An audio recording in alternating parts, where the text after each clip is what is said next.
मैं दिव्यांश वर्मा पूनम पांडे को साक्षी मानते हुए मैड्रिड और बार्सिलोना के बीच में जितने भी हमारे म्यूचुअल मित्रगण हैं, हम लोग यहाँ पर रोनाल्ड अराउओ को नोबेल पीस पूसी प्राइज के लिए यहाँ पर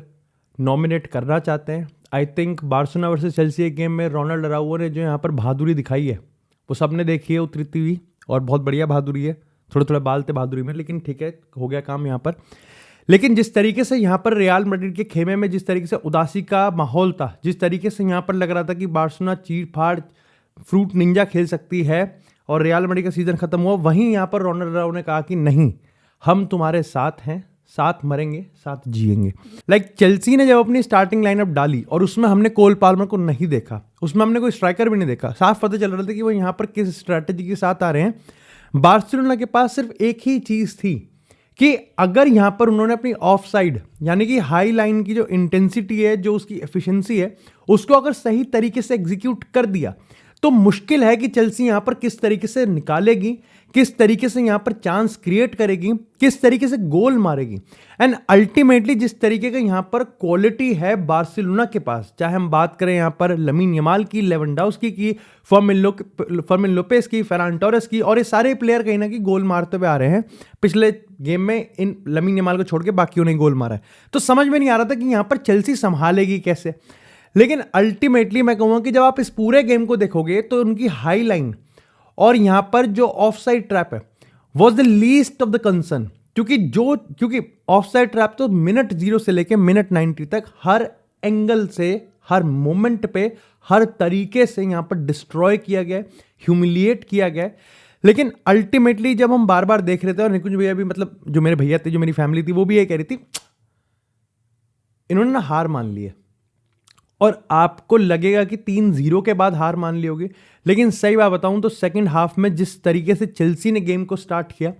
जिस तरीके से बार्सिलोना यहाँ पर गेम को अप्रोच कर रही थी, आपको समझ में आ चुका था कि यहाँ पर एक टीम का जो कंधा है वो उतर चुका है। एक टीम ने मान लिया है कि इस गेम में टैक्टिकली उनके लिए है नहीं। डिस्पाइट मैं यहाँ पर हंसी फ्लिक को नंबर दूंगा कि रफीनिया को भी डाल दिया, मार्कस राशफोर्ड को भी डाल दिया, और वो अटैकिंग इनपुट था। लेकिन जिस गेम में कभी फुटहोल्ड आया ही नहीं, जिस गेम में कभी 10 पासेस बनाने का मौका मिला ही नहीं, जिस गेम में आपकी टीम ने एक भी 50-50 बॉल जीती ही ना हो, वहीं अगर जॉन गार्सिया की बात करें, अगेन तुम सबको पता है कि उसकी कैपेबिलिटी कितनी ही खूबसूरत है, लेकिन मेरे को लगता है कि आज उसकी परफॉर्मेंस काफ़ी ज़्यादा क्वेश्चनेबल होनी चाहिए। अगर एस्तेवाओ के उस गोल की बात करें तो वो भी एक बार को मैं मानता हूं कि इतनी पावर थी कि नहीं बचा सकता था, लेकिन स्टिल यहां पर बहुत सारे मोमेंट ऐसे थे जहां पर आप जॉन गार्सिया से बहुत ज़्यादा एक्सपेक्ट करते हो यार,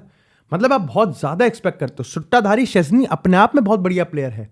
लेकिन जॉन गार्सिया सुट्टाधारी शेज़नी के भी बहुत ऊपर के लेवल की चीज़ है, तभी तो उसको लाया गया है, तभी तो यहाँ पर इतना ज़्यादा बनाया गया। लेकिन इस गेम में कंप्लीटली कुछ भी नहीं था,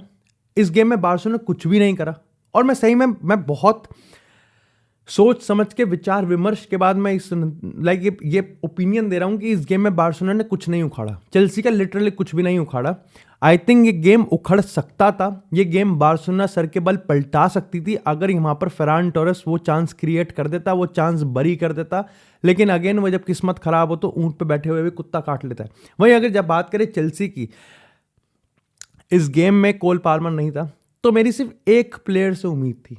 and that was Caicedo. I know Estevao ने यहाँ पर जिस तरीके से नचाया है, ठीक है, और मैं कहूँगा कि एस्तावियो ने बाल्डे को जिस तरीके से धोया है,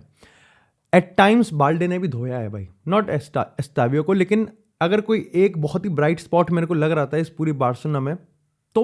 वो बाल्डे ही था। उसके वो एक्सेलरेशन, वो अपने आप को सामने टीम से डिटैच करना, कुछ करने की कोशिश करना, लेकिन उसके अलावा कुछ भी नहीं था। एस्तावियो की अगर हम बात करें, चुम्मेश्वरी गार्नाचो ने काम कर दिया, लेकिन ऐसा कुछ आउट ऑफ द ब्लू नहीं करा उसने। आप यहाँ पर पेड्रो नेटो की बात करो तो लग रहा था कि बिना स्ट्राइकर के जा रहे हैं भाई, कोई बॉक्स प्रेजेंस ही नहीं है, और पता चल गया कि बॉक्स प्रेजेंस क्यों नहीं है, क्योंकि रनर्स चाहिए। और चांसेस तो तुम सोचो चेल्सी ने भी मिस करें, और चेल्सी ने ऑलरेडी जब उनके 2 गोल ऑफसाइडली रूल हो चुके थे और दोनों ही सेट पीसेस के आसपास के ही गोल थे, लेकिन काइसेडो ने जिस तरीके से गेम को संभाला, जिस तरीके से यहाँ पर एंजो ने गेम को संभाला मिडफील्ड में ना, मतलब इतना डर गई थी बार्सिलोना बॉल चलाने के लिए कि वो लॉन्ग बॉल खेलने लग गए थे। और वहां पर भी मैं कहूंगा कि यहाँ पर चालोबा ने बहुत सही संभाला लेवेंडोव्स्की को। आप कहोगे कि रीस जेम्स की, काइसिडो की जो फिजिकलिटी है और साथ ही साथ जो टैक्टिकल पकड़ थी पूरी की पूरी मिडफील्ड में, वो भी काबिलियत तारीफ थी।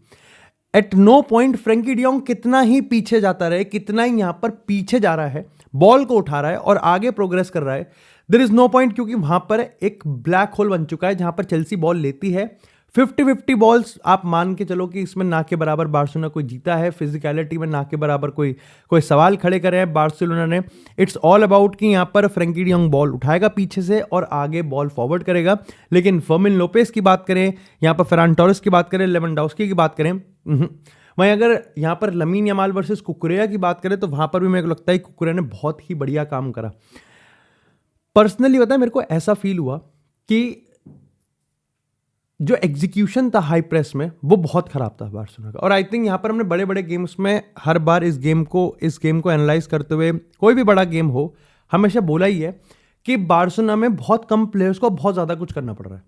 और इसका सबसे बड़ा खामियाजा भुगतना पड़ता है फ्रैंकी डियोंग को। आई नो रोनाल्ड अराउजो ने जो रेड कार्ड लिया वो बहुत ही बेवकूफ़ाना था, लेकिन मैं मजाक से हट के कह रहा हूँ, अगर वो रेड कार्ड ना भी लेता शायद से हमको गेम में थोड़ा सा फेयर होता। लेकिन एक गेम में टैक्टिकली ना के बराबर बार्सिलोना कुछ भी नहीं कर पा रही थी। एंड अल्टीमेटली निकुंज भैया कह रहे थे कि ऐसा कैसे हो सकता है यार, ये अभी तो बढ़िया खेल रहे थे, ये यहां आके कैसे हगने लग गए, ये कैसे हग रहे हैं। तो वहां पर सीन के कैरेक्टर नहीं है टीम में, बॉडी लैंग्वेज खराब है, मजाक सेट के खराब है, हानन फानन में पास मार रहे हैं, कोई मतलब इसका कोई तरीका भी नहीं है। लाइक आई थिंक 8 चांसेस थे पहले हाफ में चेल्सी के, जिसमें से 2 तो उन्होंने रूल आउट कर दिए, 2 या एक ही मैं कहूंगा फेरान टोरेस वाला, वो तो सिटर ही उसने मिस कर दिया बेवकूफ ने। उसके बाद यहां पर लमीन यमाल का एक क्रॉस द शॉट था और वो भी खैर आप कह सकते हो कि कोई बिग चांसेस भी नहीं था, वो बस चांस था जो कि ऑन टारगेट था। लेकिन उसके अलावा ना के बराबर यहां पर इन्होंने कुछ किया है। और इसके पीछे का रीजन था कि भाई जिस तरीके से चेल्सी प्रेस कर रही थी, जिस तरीके से चेल्सी ने अपने आप को संभाल रखा था, उन्होंने मेंटेन कर रहा था कि दे वांट कि बार्सिलोना यहाँ पर लॉन्ग बॉल खेले, शॉर्ट पासिस खेलने का कोई तरीका नहीं है। बार्सिलोना के रेड कार्ड ने हैंडीकैप उनको पहले से ही कर दिया। तो कहीं ना कहीं यहाँ पर चेल्सी का जो स्ट्रैटेजी थी ना काम कर रही थी। और सबसे बढ़िया बात यह है कि चेल्सी ने 1-0 के बाद यहाँ पर अपने आप को रोका नहीं, उन्होंने कहा let the free flow football खेलने देते हैं। जिस तरीके से टीम खेल रही है ये दूसरा गोल भी मारेगी, ये तीसरा गोल भी मारेगी, और ऐसा ही हुआ। सेकंड 2-0 या फिर 3-0 के आसपास जाकर चेल्सी ने कहा कि अब अपना गेम को संभालते हैं। और तुम सोचो कि जो बार्सिलोना करने में माहिर है वही चेल्सी ने यहाँ पर उनके साथ किया कि जब यहाँ पर लीड ले ली, जब पता है कि हमारे पास 1 मैन एडवांटेज है, तो यहाँ पर उन्होंने बॉल चलाया, लिटरली तरसा दिया उन्होंने यहाँ पर बार्सिलोना की, वो भैया बॉल कैसे जीतेंगे।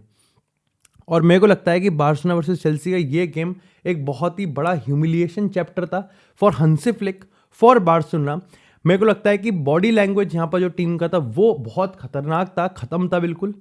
बहुत ही गिरा हुआ था। और आने वाले बड़े गेम में सवाल वही होते हैं कि यहाँ पर बार्सिलोना आएगी 5-0, 5 गेम खेलेगी, मोस्ट इंपॉर्टेंटली जीत जाएगी, उनका यही हार्ट अटैक फुटबॉल है। लेकिन सवाल वही चीज़ होता है कि हार्ट अटैक फुटबॉल, अब कहीं ना कहीं ये चीज़ कंफर्म हो चुकी है कि बड़े गेम्स में टेंड्स टू होता है कि ये हार्ट अटैक फुटबॉल बार्सा के फेवर में नहीं जाता,